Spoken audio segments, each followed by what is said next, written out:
Hi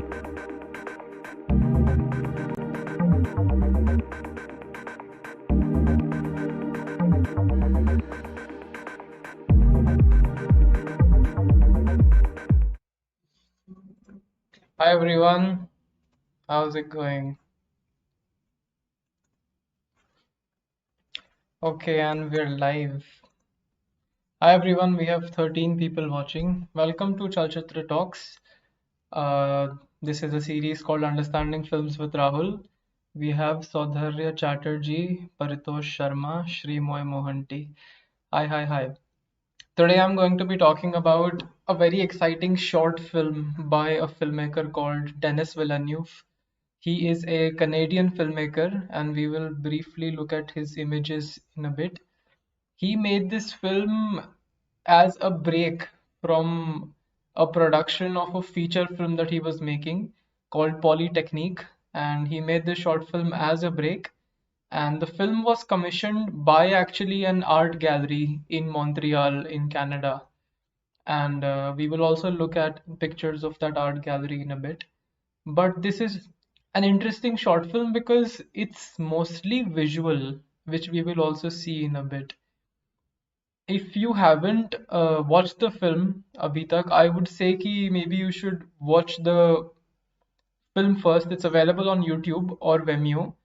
Maybe you should watch the film first and then come to the live stream. It's only 11 minutes long, so if you can watch it and then come to it, that would also be great. Um Vice President is asking French fries की recipe क्या है? It's mostly potato, no? You just put potato through that thing and then you sort of fry it. I'm not sure why it's called French fries though. I really doubt if they were invented in France. Anyway, so we're going to look at this film today. And before we begin, I did want to quickly show you some images of the poster. This was the poster for the film. And as you can see, this is a rhinoceros as the picture head on this. We will see what that's about in a bit. And this is Denis Villeneuve. He's an amazing filmmaker. He's made a lot of features also. You might know him from his films such as Arrival, Sicario, and Incendies. Incendies is such an amazing film. Beautiful poster, right? It's so good, so minimalistic.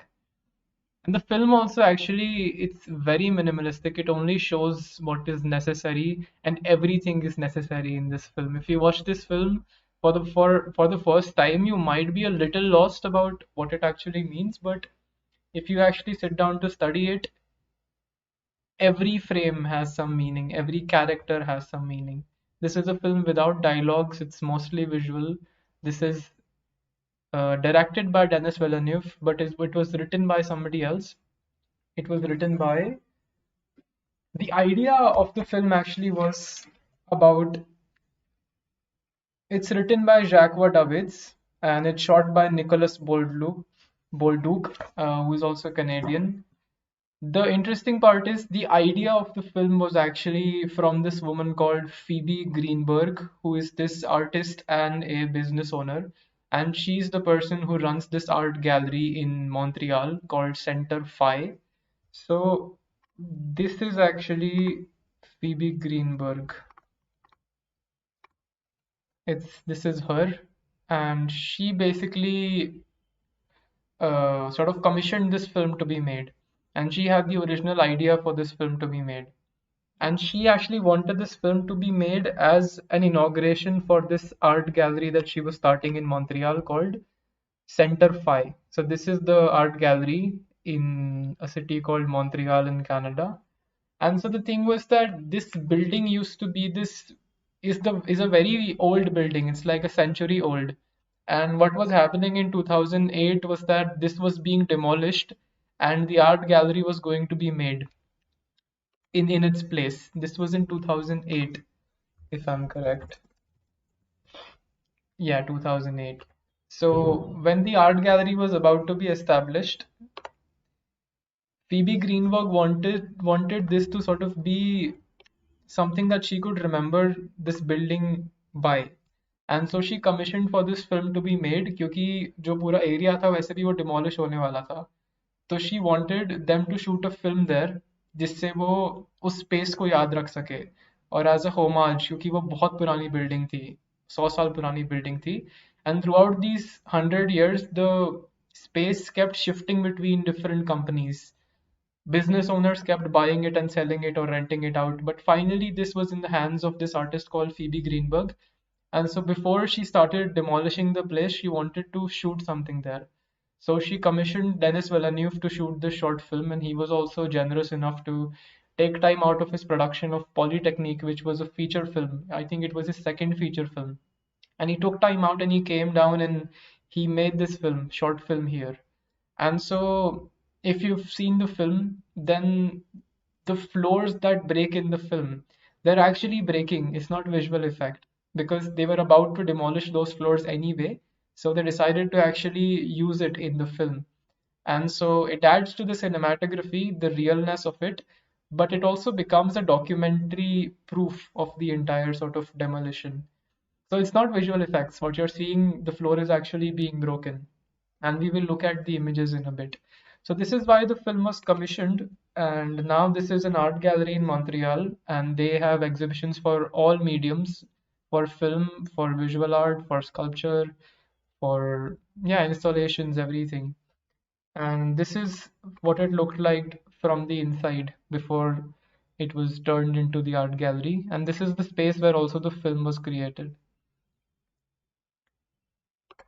So this is the story of this film called Next Floor. And before we move to the images of this film and sort of what I wanted to talk about through the film actually, we will read some comments. But even before that, I wanted to read out this quote that I've been thinking about a lot lately. This is by a man called Terence McKenna. He used to be this writer, this philosopher almost, and he was this psychedelic researcher really. And I've been reading a lot of him lately. I've been listening to him a lot lately. YouTube is flooded with his talks. It's almost as if somebody was going around him with a sound recorder the entire time, and he's just said so much stuff. This is something that he said, and I read this on a website called DOP, called the Door of Perception, which I will also recommend if you can just Google that website. They have a very interesting curation of articles. So they posted this picture. They posted this picture with this quote. And the quote is Dennis McKenna said this a long time back, but it's something I've been thinking about. It says, the way you understand and investigate time is by moving inward into metabolism. It is a non-thermal dynamic state of equilibrium maintained by the miracle of metabolism. Metabolism is a slow, controlled chemical burning of organic material, a so subtle form of burning that the energy is trapped in various membranes and cytochrome cascades and put to the work of the organism. The human body is a knot in time. Now, this is the sentence that I keep thinking about. The human body is a knot in time, like a knot. So he just casually said this and then he went on with his thing, and this was the image illustration that had to go with it.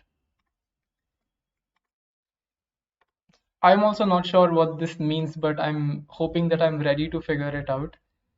This is not too related with the talk today, but metabolism in a way is related, and especially when he says that human body is a knot in time, that's something that that keeps coming back to me, and that's something for me also to figure out. But moving forward to the images, but before that, let's just read some comments and then we can go to it. Ashutosh Srivastava, on the last floor where they eat, wouldn't it break even if they don't eat, as the weight on it is essentially the same and no more food is being served? On the last floor when they eat, wouldn't it break even if they don't eat, as the weight is essentially the same? No, but more food is being served actually, if I remember correctly. There is more food being served on each floor. And the floor can even just break from the already inertia of the sort of table crashing down onto it, no? Or even just movement itself. Jibin PK, I watched Next Floor when Platform came out. Okay. Jibin PK, what did you think of Next Floor in the film? Is it symbolic? It's almost entirely symbolic in a way. Even each character is symbolic of something. Not a sinful. Oh, what a coincidence. I just finished watching this film and you are live. Great. You're going to enjoy this. Vice President going to watch it. Okay. Srimoy Mohanty should have read Thermo in school. This transcends even thermodynamics also. This is philosophy, man. Like, what does that even mean? The human body is a knot in time. I don't know. Sometimes people just say things and then they leave it there for future generations to decode them in whatever way. So coming to the film, this is how the film opens. Today, this is just going to be like a step-by-step sort of image, shot-by-shot breakdown of the film. I just have all the images of the film with me here. So this is how the film starts. We see a man who we will just call the narrator for the ease of explanation. So say he's the narrator of the story, okay? And it starts with him breaking the fourth wall and looking directly at the camera as if he's addressing the audience. It's almost like a welcoming address. So we enter the film, we keep moving a little bit farther from him. Then this is sort of the establishing shot wherein we see that this is a table full of all kinds of people really. We see aristocrats, we see soldiers, we see, yeah, mostly the elite classes, very rich people. And interestingly, this is also a man that I will talk about in a bit, him. But this is the table where they're all eating actually. And once this is established, then we move on with the story. And if you can see that in the corner, there is also music being played by this band of musicians. The food is being served by these waiters. There's a chandelier up there, and we will see why that's important in a bit.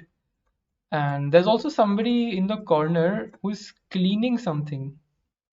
He's cleaning something on the floor with a mop, and we will understand what that also is. And this is the narrator again. The narrator is always at a distance, and he's sort of the head waiter, and he keeps directing what has to happen. And so we see that this is a group of very elite class aristocrats, very high society people who are enjoying their fine food, they're connoisseurs of sort of meat eating. And so this is the man that I was talking about. This is the only colored man in this film, the only character, and he is in a vegetative state. And in a bit, once we've established the theme of the film, we will understand why he's important and sort of what his representation is here. But just to note here that he's the only non-white person on the table and he's in a vegetative state and he's not eating anything the entire time. This is the soldier. This is sort of in a review, these are described as skinheads who are essentially violent-ish people. And then there's also a woman who seems confused by the entire affair, who seems a bit out of place. And this is also another character who is not eating anything the entire time. So her and the person in the vegetative state, they're not eating anything the entire time, but all the other people on the table are very happy to be devouring the entire. And it's also very strange looking meat. Like it's disgusting actually, all of it. Like it looks very unsavory. And they also have very strange animals and like unusual animals on the table. Like you see a rhinoceros, you see a cheetah, you see a shark, you see deer. They're all eating these animals and they're being served to them on these large trays. And so this woman also seems disgusted by all of it in a way.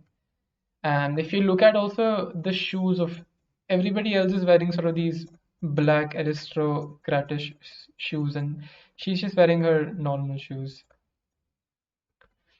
And then suddenly we hear sort of the ground crumbling beneath them, and the waiters start looking at each other as if something's wrong. And the musicians also start looking at each other as if this was something that they were expecting, sort of. Then what happens is there's a very cheesy, lousy suspense sound effect behind it, like something like dun dun dun dun, okay. And then the waiter looks into the camera and he's breaking the fourth wall. And as if to suggest that, like, did you not expect that this would happen? Are you really surprised that this is happening? Because sort of the lousy sound effect is a very intentional artistic decision from the director's side. He wanted this to be here. And there is a reason why. There's a sarcastic remark in it. He's sort of creating this sarcastic suspense in order to suggest, like, are you really surprised that this is happening? And then the floor breaks, and then the entire table with the arrangement falls down and goes to the uh, floor underneath it. And then the head narrator, he goes towards the phone and then he says next floor into the recorder. And they all then take the staircase to go to the floor beneath it. And then the chandelier also, it's on this rope, and the chandelier also sort of keeps coming downwards as they go to the next floor. So now the table is as is at the next floor, and they're all looking upwards. And we realize that this entire time, actually, they've been falling from multiple floors downwards. This has been happening for a while. And we see that the first thing that this lady does when she sort of comes to her senses after falling downwards is that she takes the debris away off of her ruby ring. That's the first thing that she does. And the woman is now more conscious than ever and she's thinking about where she is. Then they wait for a bit and then the music starts again. And then this is the person who starts to eat again. He sort of commences the entire affair again. The woman is still not eating. She's just sitting there and she's looking around and not understanding what's happening. She's looking, in fact, at the narrator, at the head waiter, and he is also looking back. He's staring back at her. And we see that, just as an example, I'm, not really showing you the more gruesome and uh, gory images, but just to suffice it to this, just strange looking animals, sometimes even endangered animals, rhinoceros, this thing, and they're all serving it to them. Now, at some point, the woman also denies food, okay, which is a strange thing in this world. Like, why would you deny food? And then this is out of focus, but just look at the detailing in this film from Denis Villeneuve's side. It's out of focus, but the waiter is looking at the head waiter as if to suggest, ki, what is she doing? She's breaking the rule. And but then he looks at him and then he continues to serve her food. And then we see that the entire table starts eating again. And then there's a crack, and then the table falls down onto the floor underneath. Next floor, he says again, and then they all go down again. Also notice that the place keeps getting darker as they keep going downwards. Okay, light kam hote rehti hai, and in the next sequences we will also see that they're using torches to sort of see where they're going. Here also he's using a torch to see where he's going. So before coming to the next floor, let's actually come back to the comments and then we can understand what this means actually. Amir Sajid Movie Freak, I thought the platform was inspired from this film. I have actually yet to see the platform. I'm just gonna quickly Google and see what this is about. Okay, interesting.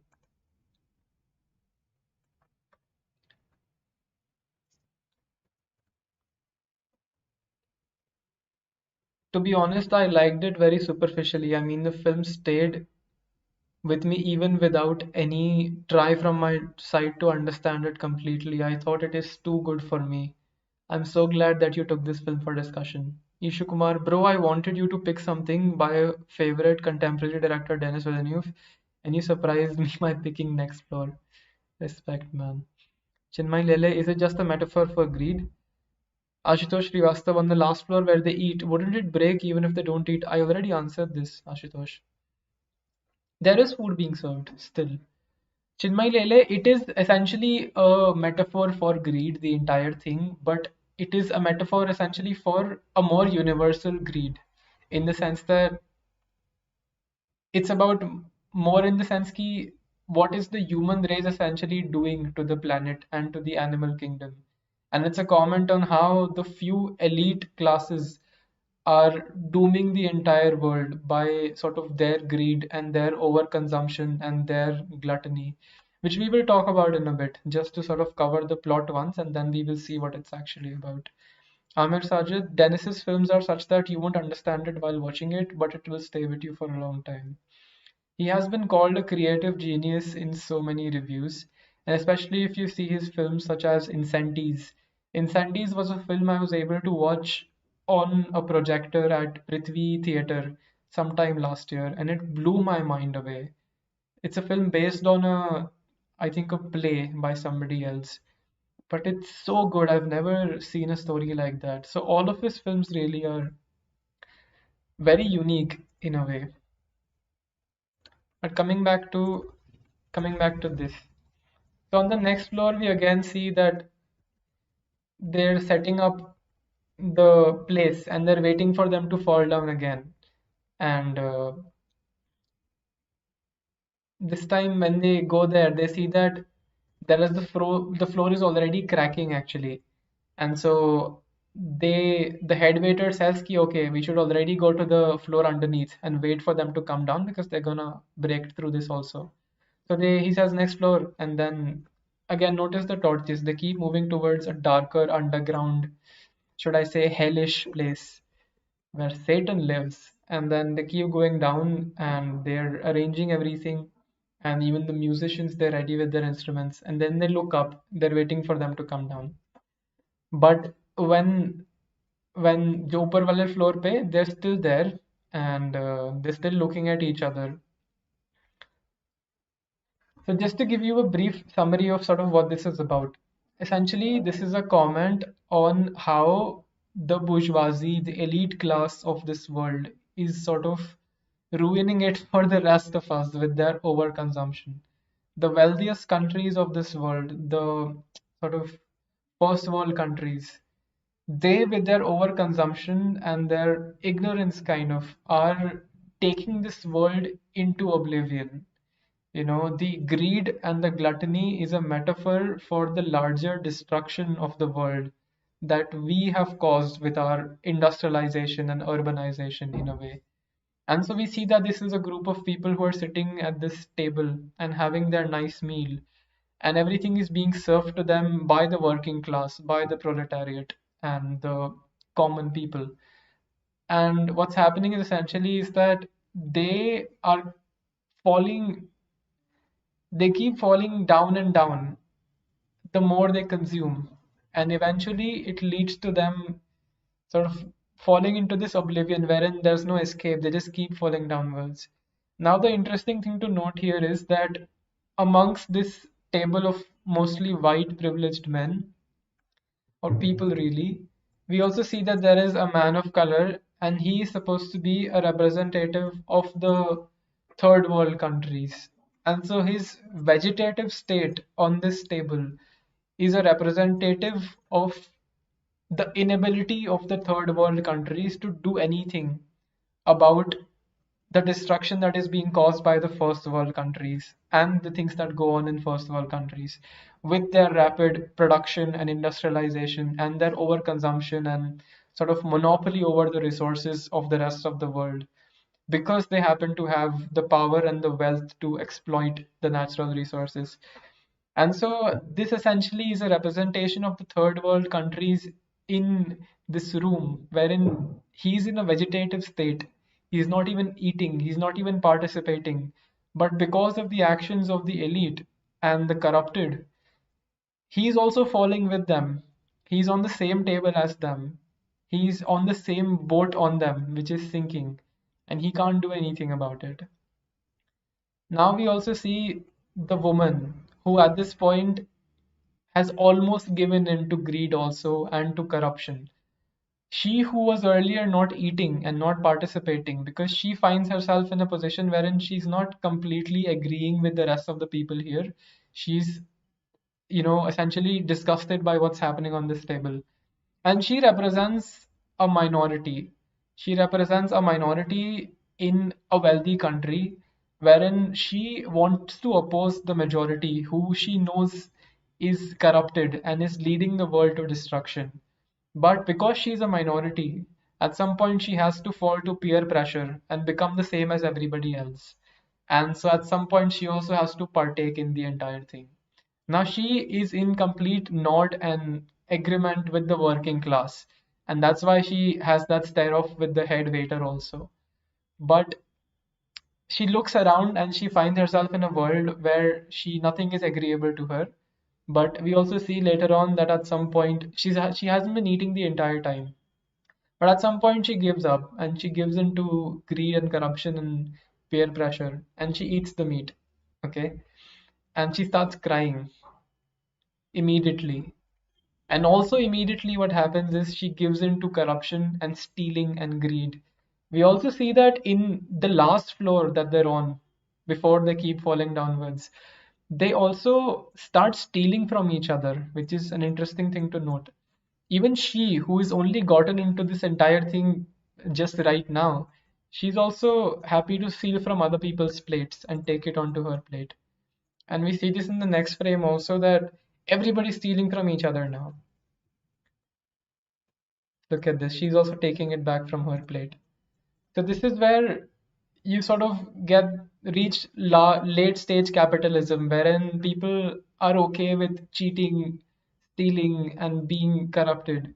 And so when this happens, when the greed reaches a level of sort of disgust and corruption, that's when the working class sort of waits and expects the entire civilization to fall down because of the elite actions. And they're waiting already on the floor below it because they're expecting them to come down. That's the expectation that they have. But to their surprise also, they keep falling downwards. The table does not stop even on their floor. It keeps falling downwards. And then they're looking down in sort of surprise. The musicians and the waiters, they're all in surprise. They're all looking downwards. And the chandelier also sort of falls with them. If you look at sort of the image of this table, you see that the only place that is lit in the room and is sort of arranged in a decorative manner is the table. Outside of the table sort of lit view, everything is dirty, everything is unorganized and unclean, which is why to suggest sort of the wage gap and to suggest sort of the unfair distribution of resources amongst the people, the only place that's lit by this chandelier that follows these people wherever they go, which is also in a way a symbol of their vanity and sort of their fake, um, yeah, prestige. It keeps following them as they're falling, and it only lights up the table. Outside of that, there's poverty. So it speaks of the unequal distribution of wealth in the world, wherein only a certain few people are lit, are only in the proximity of prosperity. Immediately outside of that is dirt, absolute poverty. And you see that people are not the same as them. So there is a clear hierarchy that's established here in terms of lighting, in terms of mise en scène. So now when they keep falling, what essentially happens is this man is smiling. He's the narrator. And because he's half expecting this, and he knows that they're going to keep falling, which is what happens. They keep falling downwards, and the chandelier keeps going with them. Now the rest of the waiters are still looking in surprise and they're looking at each other that, okay, these people have eventually reached their eternal doom, kind of. And we see that they're all looking at each other. And then we see that the camera moves to the narrator again, the head waiter. And he's looking directly at the audience into the camera and he's breaking the fourth wall. And the camera keeps moving closer and closer towards his eye until it reaches an extreme close up of his eye. And we keep moving forward into his eye. So essentially, this is the narrator of the story who's looking into the camera and he's speaking directly to the audience without even speaking. And he's telling us that if you are privileged enough to be watching this film, you are a part of the problem. And you have sinned essentially in this world. And what are you going to do about it now if you have acknowledged that this is a problem? So he's speaking directly to the audience. This is a message for the audience, shown through sort of these characters and the differences between them. Let's go back to the comments in a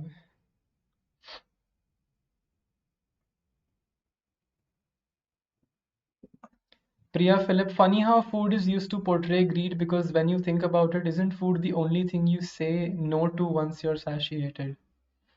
And you're supposed to, after a point, say no to things because if you don't actually, which is essentially the entire thing of consumerism also, like we don't need that many products to sustain, no? But we buy all of these unnecessary products even though we can say no to them. So food becomes a very interesting symbol in this entire plot.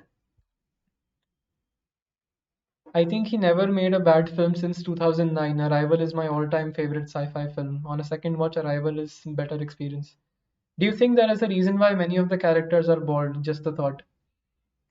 Essentially, some of the characters are shown as skinheads who are essentially sort of violent figures, and they're usually racists and they're homophobes and they're against sort of issues like that.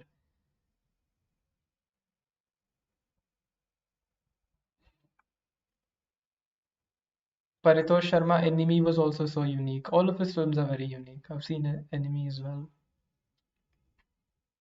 So essentially, this is what the film is about. And Phoebe Greenberg wanted to sort of commission this story as a part of her inauguration of the art gallery that I was talking about earlier. Devesh Sharma says, I'm happy to be a vegan. That's amazing, ma'am. All the respect for you. I I cannot be a vegan, but I am a vegetarian for the last 2 years or so. But I can't give up milk as of yet. It's difficult. Vice President, is this film trying to take a point on capitalism? Yes, in a way, it is. Chinmay Lele, this can also work as a Darren Aronofsky film. Hmm. Although Darren Aronofsky, in my knowledge, has never actually directly commented on environmental destruction or sustainability. But I see what you mean, like with the, yeah, sort of the dark zone in a way, and the gore also. Amir Sajid, please do an episode on the enemy. It's really complex and a lot of ideas are explored in the film perfectly. I remember, yeah. I may do a stream on it. Dennis Villeneuve's films are perfect, man, in terms of craft, in terms of sound. The sound in this film is so good. If you watch the film, in the short film, I mean, matlab each sort of action has a foley with it. Post production में they've added the sound to it. मतलब each bite that they're taking from the food, उसके पीछे उन्होंने sound effect लगाया है. Vice President, do you think socialism can end world problem? There's no one solution to the world problem. Socialism by itself is also not a solution to anything. If it was, then there would be essentially no problems in the Scandinavian countries. But it is not like that. Like we will always have problems, but as human race, we can always reach a place wherein we can at least make development and industrialization sustainable, which it is not right now. It is clearly not sustainable right now. But socialism is definitely a good step towards that. It becomes difficult to sort of imagine it in a country like India or America. America mein to in fact socialism is a swear word, which I was at first when because in an interview somebody was calling Bernie Sanders a socialist and he meant it as a swear word. And so I was a little surprised when I heard that, but then I laughed about it and it made so much sense that socialist would be a swear word in America. It just makes so much sense in a country as capitalistic as America. If you do read India's constitution, we were sort of aiming to be a socialist country, but we all know how things have worked out. Shubhang Sharma, I love how he handled the tension in Sicario. I mean, that was just outstanding film control. Control is the key word here. Denis Villeneuve is a man of control in his editing, in his cinematography, in his dialogue writing, in really everything that he does. The one incident that I did want to sort of retell here was because there's a reason why I also turned to vegetarianism, which is that I was down in South India at this experimental universal town called Auroville. It's near Pondicherry. If you're from South India, you might know about it. So I was there, and there's this project that they're running outside of Orville, on the outskirts of Orville, called Sadhana Forest. So Sadhana Forest is a reforestation project, and they give you a tour of the place. It's like a one-day tour. You take a bus from Orville and you go there. And these are essentially people who are living in the middle of a forest, and they're living in huts. And these are people from all around the world. When I went, it was headed by this man from America who had sort of left his privileged life and come down to South India, and he was helping them reforest this entire place. This used to be a completely barren place, 50 kilometers of them, and then they've turned it into almost a tropical forest now by advanced, you know, like agricultural methods, and now it's filled with trees. So in this reforestation project, essentially, when they give the visitors a tour of the place, what they say is that, when we talk about carbon footprint these days in modern discourse, we are missing out on something very important, which is that, and I had also never thought about it until they pointed it out, in the sense that our language that we use is acknowledging the destruction that we are causing. When we say that we should reduce our carbon footprint, we are already agreeing that, as human beings, we are causing destruction to the planet. But how can we cause the least destruction? Is now what we're thinking about. But if you turn the problem upside down, and if you think about, but why are we causing any destruction at all in first place? Is it really that necessary? And so they said that at the project and the tour, they said that, think about this, as human beings, as natural beings on this planet, why are we not asking, while I've been here in my time on this planet, how have I replenished the land around me? What have I contributed to nature? How have I affected it positively? As opposed to talking in negative terms and talking in terms of least destruction. Why are we assuming that there has to be destruction, but how can we reduce it as much as we can? So when they said this, that was when I actually first thought about this, that the language that has been given to us by pop culture is a language of reductionism. It is a language of destruction. But really, like, think about it. Why are we not talking in terms of positive growth? As an animal on this planet, what have I contributed to this land? That's what we should be thinking about and trying to incorporate in our lives. But essentially, the truth remains that if you are in an urban environment, then you are a part of the problem in a way. But I mean, I'm also speaking this from an urban city, but that's just the kind of life that we live these days. And the least that we can do is sort of just be sustainable with what we do. We cannot avoid waste at this point, but at least we can be sustainable in our daily lives. So the message of sustainability is also something that is being talked about in this film, and Dennis Villeneuve also has been quite vocal about it. So just to read some comments now, Vice President, do you think addressing a problem but being okay with it is justifiable? If you're addressing a problem, you're not okay with it. But essentially, we all live in an urban system now, so if we can do like small steps to at least make our, personal lives more sustainable, we could at least start to solve it. Vice President, do you agree? Do agree first world countries first exploit the situation, then try to fix it? It's almost like savior complex in a way. It's guilt complex kind of.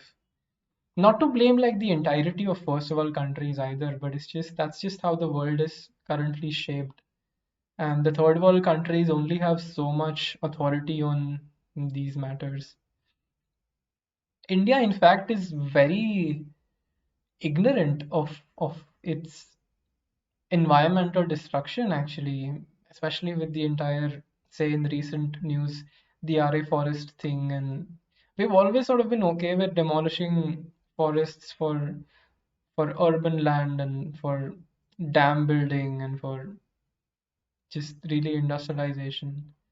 It's actually very sad. It's quite sad that even in a city like Mumbai, you wouldn't think in terms of oxygen really. Like even before cutting down one tree, you should think about it in a city like Mumbai. But as is also demonstrated in the film, human greed sort of takes the better of us in these situations.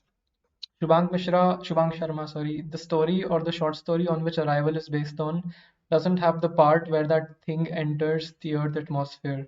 The change was made just to show how humans behave when privacy is invaded. Interesting. I should rewatch Arrival actually and maybe do a stream about it. The change was made just to show how humans behave when privacy is invaded. Hmm. And in fact, we do the same with animals, which, yeah, is surprising but also expected at the same time. Ishu Kumar, very emotional. It is kind of an emotional topic for me as well.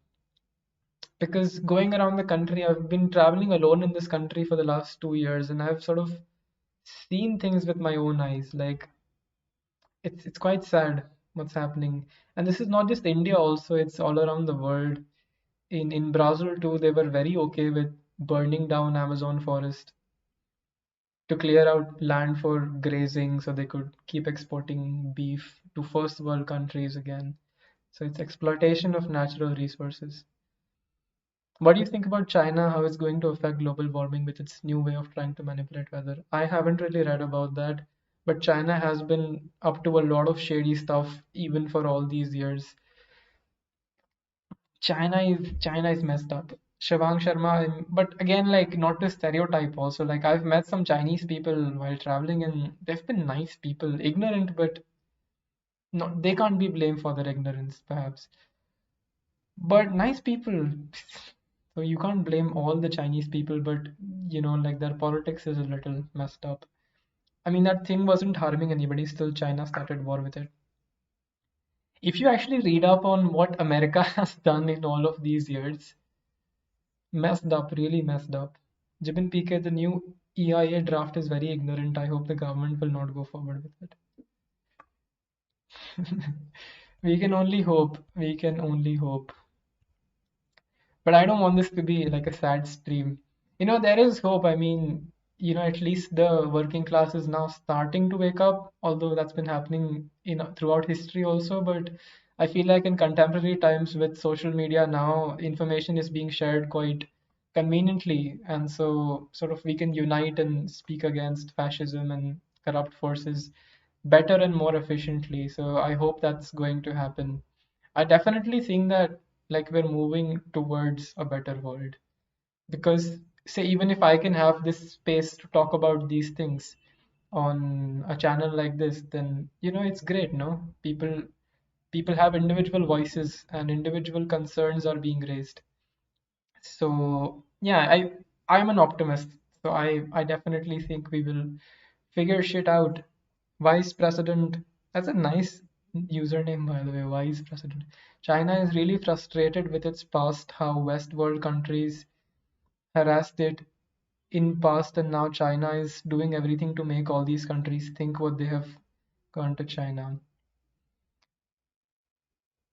Ritunjaya Chaudhary view still going. Are you talking about the live stream or are you talking about capitalism?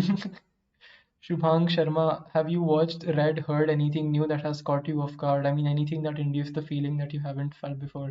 In terms of news, if you're asking, man, every day you read of something or the other in this country that takes you off guard. Really, everything that's just happening all around you. In my neighborhood, man, like this Congress politician sort of the neighborhood, he's very happy to be breaking the current sort of rule of social distancing and the law, in fact, in this area of social distancing. And he's throwing his parties and his wedding sort of things, and they're not social distancing. And like 1,000 people at the same place, they're going about as usual. And the thing is that like if a politician can get away with that, but not the common people, it's just you see this in India so much, and it frustrates me. Wherein the Constitution says, although that like we're all equal and regardless of anything, but I mean, it's just, Ambedkar is really just turning in his grave whenever all of these things happen. Okay, Shubhang Sharma, no, not news. Art, dude, art. No. Uh, I've really been getting into visual art these days. In fact, I think as a medium, I'm more interested in painting now than film, at least currently. So I've been getting a lot into visual art, and some of the paintings that I've been seeing and some of the photographs that I've been seeing have, really sort of made me want to dream again through their experimentation. And I will definitely recommend this website called DOP. It's called doorofperception.com. And they have a lot of interesting stuff going on that website in terms of even visual art. Vice President, how do you want India to be in the future? I have no authority on that question, really. But if people could just sort of learn from political theories such as socialism and communism, it is going to be impossible really to implement them in contemporary India. But if we could just take things away from these political theories, it would be that like at least be kind to each other. At least a hierarchy in such a country is inevitable, but don't let it show in your actions that I mean, you acknowledge that the hierarchy exists, but don't be an asshole about it, is what I can say. That's how I want India or the world to be, really. The hierarchies in this country are something that, I've always been sort of, yeah, struggling with. Have you watched the Barker Banerjee section of Ghost Stories? I haven't watched Ghost Stories. What are your thoughts on Blade Runner? I had watched it with a lot of excitement, but was a bit let down. I haven't seen Blade Runner either, actually, but the film wouldn't leave my mind for months and had to rewatch it. Mrityunjay Chaudhary, yeah, the live I missed. Okay. This was really all that I had to share about the film. And please do watch more of Denis Villeneuve's work also. I would very much recommend Incendies and Arrival and Sicario. He also was studying science before he went to film school. So you see a lot of those influences also in his films in terms of, say, if we talk about his sci-fi features, especially Arrival. So you see a lot of that. So yeah, you should definitely watch his films. And that's that. Keep watching Chalchitra Talks, and I will see you all in the next episode. Thank you for watching. Bye bye.